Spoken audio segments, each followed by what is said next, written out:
So next, I'd like to invite also two former students, Alejandro Posada and George Chen. Alejandro was also part of the OCS CNET team as well. And then he and George partnered together on this KnowledgeGAP project. GAP stands for the geopolitics of academic productions. I think and so they've done some really interesting work they can tell you a little bit about. Hello, everyone. Thank you very much for the invitation. It's very exciting to be here on the launch of the Equity Lab. As Leslie was saying, George and myself are both part of the KnowledgeGAP, which is really a research collective of students and early career researchers.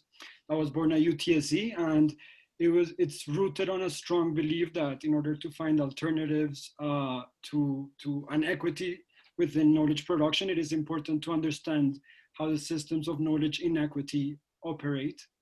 And so our approach is really an interdisciplinary approach to documenting how inequality is produced and reproduced in academic spaces.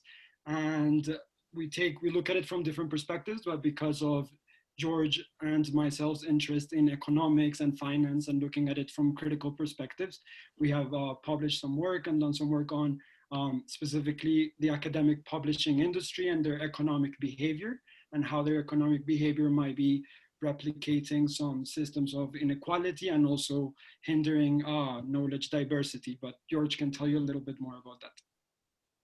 So specifically what we did was we looked into the mergers and acquisitions of these large academic publishers, and we saw that they were buying up these data analytics and these various infrastructural systems that the researchers are using in their day-to-day research and knowledge production. So even when we see these publishers increasingly adopting open access as a journal model, what we also see is the simultaneous gaining of control of the infrastructure that serves to promote, once again, certain specific aspects of research, these hot topics, as well as these forms of citations that then exclude those who are unwilling to or unable to play this technology-oriented game or to cite these topics.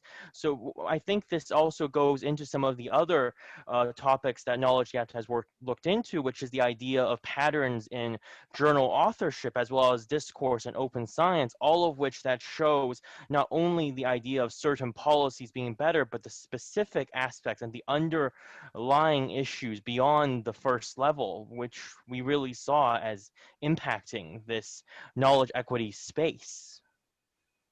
I should have shared some links, but the work that George and Alejandro published has been so widely cited. I'm just amazed every time I open some articles or conference discussing academic monopoly and commodification. Their work's being cited, their diagrams is on the screen. So congratulations, Alejandro and George, for the great work that you've been doing and being recognized internationally. So great stuff.